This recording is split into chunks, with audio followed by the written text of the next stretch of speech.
আসসালামু আলাইকুম dear viewers. তো গত ভিডিওতে আমি আপনাদেরকে দেখিয়েছিলাম ফিল্ডের ইনস্ট্রুমেন্ট এবং মোটর এবং আনুষঙ্গিক যত ডিভাইস রয়েছে।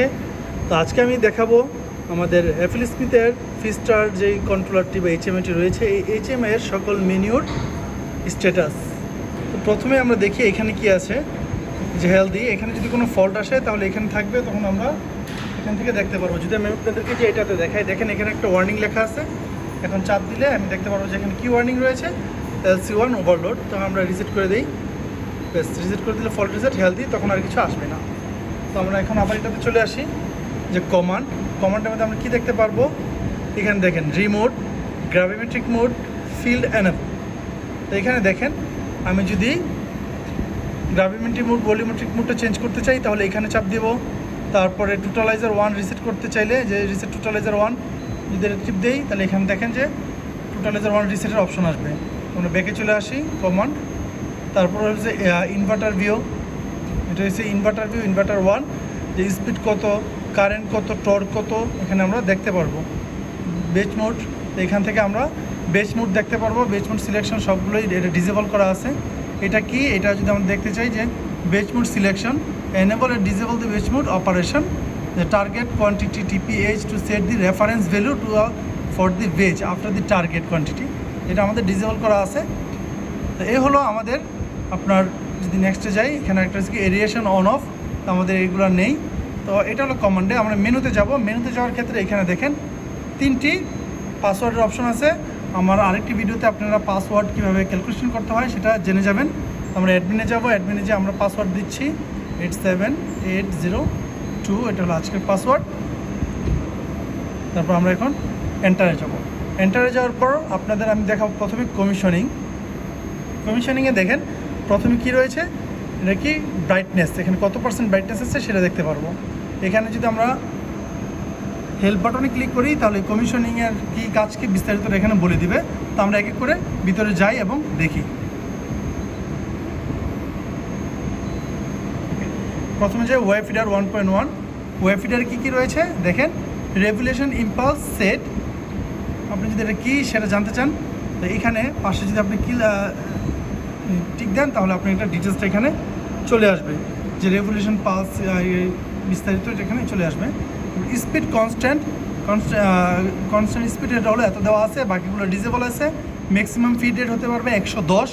তারপর নেক্সটে যদি যাই তাহলে দেখতে পারবো ডিসচার্জ ডিস্টেন্স, এটা ডিসেবল করা আছে। মেজারিং সেকশন মিটার দেওয়া আছে 0.315।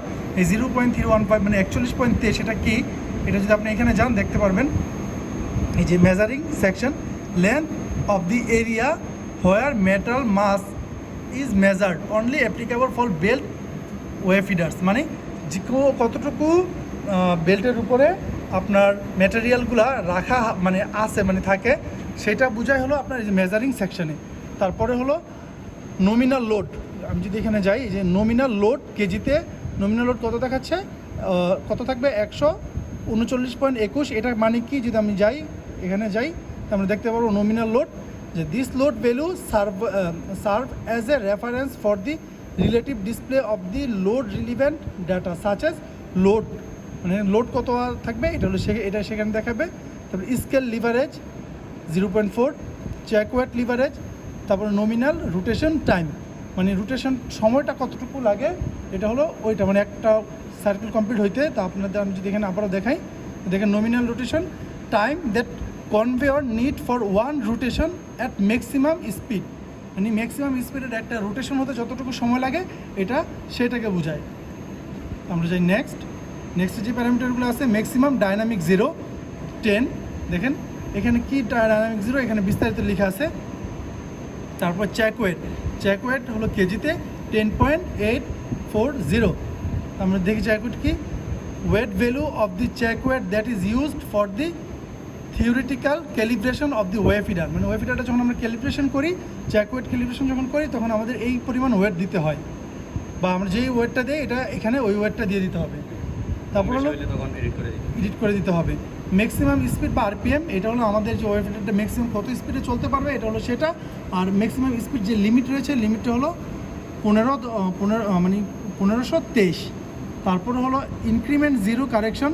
ইনক্রিমেন্ট জিরো কারেকশন দেওয়া আছে 5। তো আমি যদি এটা কি দেখতে চাই, increment zero correction, if the correction value greater than increment zero correction is given by the interface, that correct is only undertaken up to the increment zero action। মানে এটা যদি দেখা যায় যে ভ্যালুটা অ্যাবনর্মাল হয় সেটা 5% পর্যন্ত সে অ্যাকসেপ্ট করবে। ম্যাক্সিমাম জিরো কারেকশনটাও 5%, আর সাম জিরোটা হলো কারেকশন 0%। সাম জিরোটা এখানে আমাদের ব্যবহার নেই। তারপরে হলো আমাদের পেজ 1-এ চলে আসছি, এগুলো তো বলেই ফেললাম। ব্যাকে চলে যাই, এখন আমরা যাবো কনফিগারে। যদি কনফিগারে যাই, এটা হলো আমাদের ফিডিং সিস্টেম। এটা যেহেতু আমাদের ওয়ে ফিডার, সেই জন্য আমাদের এটা থাকবে। আর যদি ওয়ে ফিডার না হতো, এখানে আরও অনেকগুলো রয়েছে। আমাদের ওয়ে ফিডারের জন্য যেটা আমরা ওয়ে ফিডারটাই ব্যবহার করব। তারপর এটা সিঙ্ক্রোনাইজিংটা কি, টাইম বেসড। তারপর হলো স্পিড সোর্স, এটা হলো ট্যাকোমিটার। যদি আমরা ট্যাকোমিটার ব্যবহার করতে না চাই, তাহলে আমরা এখান থেকে এটাকে চেঞ্জ করে দিতে পারবো। যে ফিক্সড ফ্রিকোয়েন্সি আমরা দিতে পারি। ট্যাকোমিটার হলো আমাদের ট্যাকোমিটার লাগবে। ট্যাকোমিটার আমার পুরো ভিডিওতে দেখানো আছে। তারপর হলো এটা হলো ইনক্রিমেন্ট সেন্সর অথবা ইনক্রিমেন্ট সেন্সর লেফট অথবা ইনভার্টার। যদি আমরা ইনভার্টারে যা আরপিএম আছে সেটাকে এখানে ডিরেক্ট নিয়ে যেতে চাই, তাহলে আমরা এই নিচেরটি দিব। তা আমরা আমাদের এই ট্যাকোমিটারই রাখবো।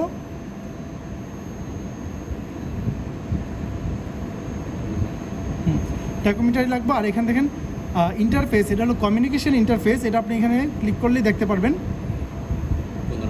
কোন ধরনের প্রোটোকল ব্যবহার করতেছে। আর এখানে হলো যদি প্রফিবাস ব্যবহার করে থাকতাম, তাহলে আমাদের এখানে প্রফিবাসের একটা অ্যাড্রেস থাকতো। আমরা প্রফিবাস কমিউনিকেশন করিনি, সেই জন্য এখানে অ্যাড্রেসেরও প্রয়োজন পড়ে নাই। আর প্রি হপার যদি আমাদের থাকে, তাহলে এখানে প্রি হপারটাকে ইয়েস করে দিতে হবে, আর না থাকলে নাই। This parameter select the feeder system with or without pre hopper.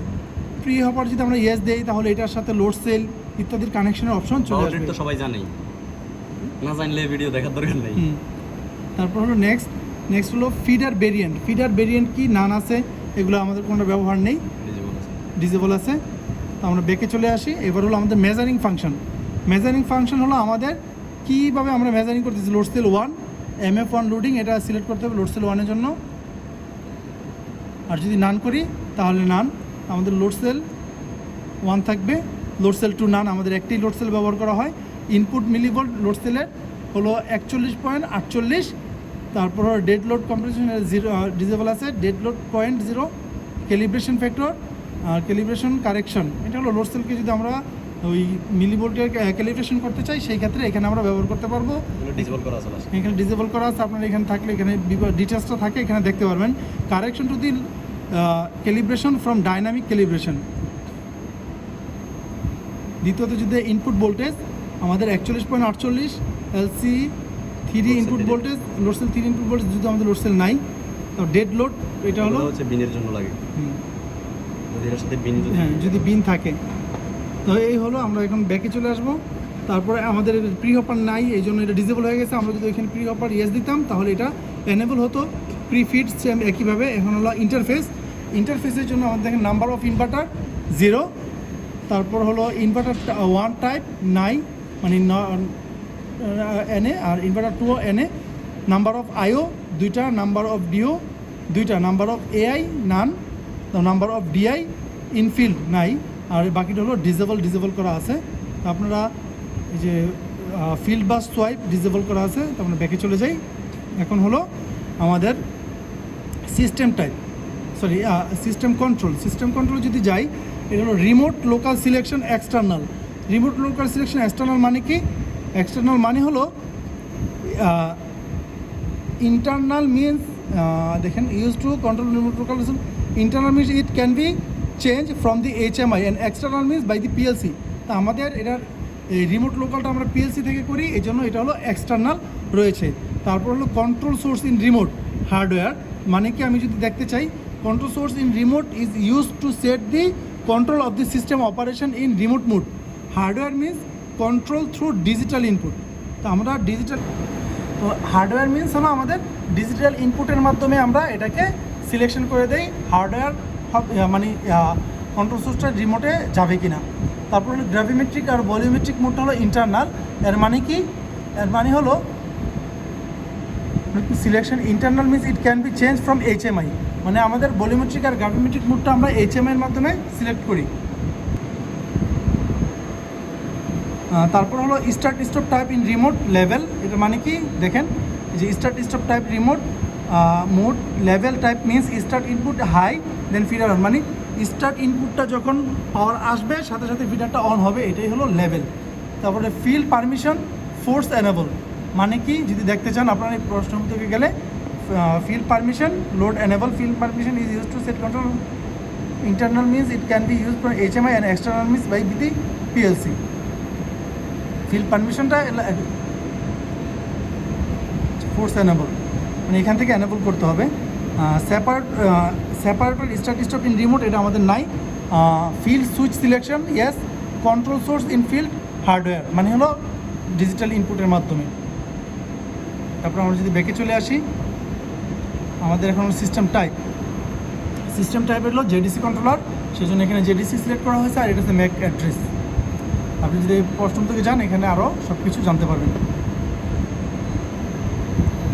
ব্যাকে চলে আসলাম, এখন হলো ইউএসবি অপারেশন। এই ইউএসবি অপারেশনে হলো আপনি যদি এইখানে যে প্রোগ্রামটা আছে, যে রিসোর্সটা আছে, এটাকে যদি কপি করতে চান তাহলে কপি, আবার রিস্টোর যদি করতে চান রিস্টোর। এখানে কোনোটাই আসতেছে না। এখানে যদি আমরা পেনড্রাইভ ব্যবহার করি, যে আমরা এখানে পেনড্রাইভ ইউজ করতে পারি, যদি পেনড্রাইভ ব্যবহার করি তখন এগুলা এনেবল হয়ে যাবে, তখন এখানে কাজ করা যাবে।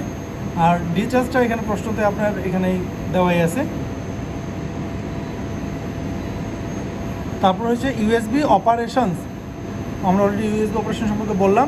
ডেট অ্যান্ড টাইম, আমরা এখান থেকে ডেট টাইম চেঞ্জ করতে পারি, যে এখানে যদি আমরা সেকেন্ডটা চেঞ্জ করতে চাই কত সেকেন্ডে, আমরা এখান দিয়ে ইন্টার দিলেই চেঞ্জ হয়ে যাবে ডেট তারিখ, এখান থেকে আমরা চেঞ্জ করতে পারি। তবে একটা তারপর হলো আইউ কনফিগারেশন।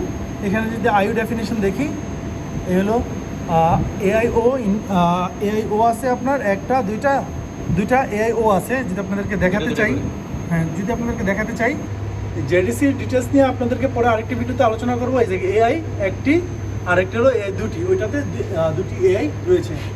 এটাতে একটি ছিল, এটাতে দেখেন মানে এই যে এআই একটি আর এআই আরেকটি, এই যে দুটি কার্ড থাকার কারণে এখানে দুটি দেখাচ্ছে। আর এখান থেকে ব্যবহার হচ্ছে শুধুমাত্র এআই ওয়ানের একটি কার্ডের একটি ইনপুট ব্যবহার হচ্ছে, তাও সেট পয়েন্টের জন্য। তারপরে যদি আমরা পরেরটাতে যাই, এআইও ড্রাইভ সেট পয়েন্ট, তারপরে হলো AI02 ফিড রেট, এটা হলো ওটা তো এআই দেখছেন, এটা হলো আউটপুটগুলো যেটা কি ড্রাইভের সেট পয়েন্ট যাবে। তারপরে হলো আর AI2 হলো ফিড রেট, কতটুকু ফিড হচ্ছে সেটা দেখাবে। আর এটা আমাদের বেল্ট স্পিড, দুটো আউটপুটই বেল্ট স্পিডের জন্য অ্যাসাইন করা। আর এখানে হলো ফিড রেট, আমরা কমিউনিকেশনের জন্য এটা ব্যবহার করতে পারি। আর এআইও যেটা হলো ড্রাইভার, আপনার কী পরিমাণ ফিড লাগবে এটা হলো ইনপুট, মানে এটা হলো আপনি ওয়ে ফিডারকে সেট পয়েন্ট দিচ্ছেন। আর এই দুটি হলো ওয়ে ফিডার থেকে যেই ফিডব্যাকগুলো আপনারা নিচ্ছেন, একটা হলো ড্রাইভের জন্য আর একটা হলো এই সিসিআরে দেখার জন্য যে কতটুকু করে আপনার ম্যাটেরিয়াল যাচ্ছে। তারপর হলো আইও ইনভার্সনে যদি যাই, এই আইও ইনভার্সনটা হলো এখানে দেখেন যে রেড যেটা এই আইওটা অ্যাক্টিভ আছে, বাকি সবগুলো ডিজেবল, মানে যে ডিআইওয়ের যে 7, তারপরে এখানে হলো 13, তারপরে এখানে আর নেই।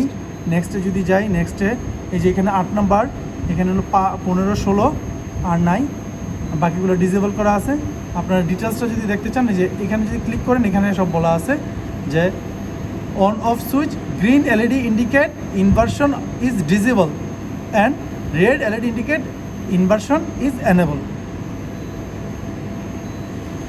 তারপর হলো আইউ মনিটরিং টাইমার, এই যে আইউ ট্যাকোটা কি এখানে দেখেন, এটা হলো সময়ের জন্য, যেটা time based set monitoring time, যে এগুলো মনিটরিং টাইমটা হলো যে আমাদের ট্যাকো 30 সেকেন্ডের জন্য ট্যাকোকে মনিটরিং করবে, যদি না আসে তাহলে ফল্ট আসবে। বেল্ট ট্রাক মানে বেল্টটা সাইড হয়ে গেলে 30 সেকেন্ডের মধ্যে যদি এটা না চলে যায়, মানে ঠিকঠাকে না আসে তাহলে ফল্ট আসবে। ডেভিয়েশন 0 ZSS হলো 15 সেকেন্ডের জন্য। তারপর হলো আইও সেটিং হলো pulse input enable, pulse wide 1 second, pulse resolution 10 kg, deviation limit নাই, আন্ডারলোড হলো 12 আর ওভারলোড লিমিট হলো 120। আর যদি প্রশ্নতে যাই, এখানে প্রত্যেকটা ডিটেলস লেখা আছে, যেমন overload limit for loading overload condition, এখানে প্রত্যেকটারই আপনি দেখতে পাচ্ছেন ভিডিওতে দেওয়া আছে।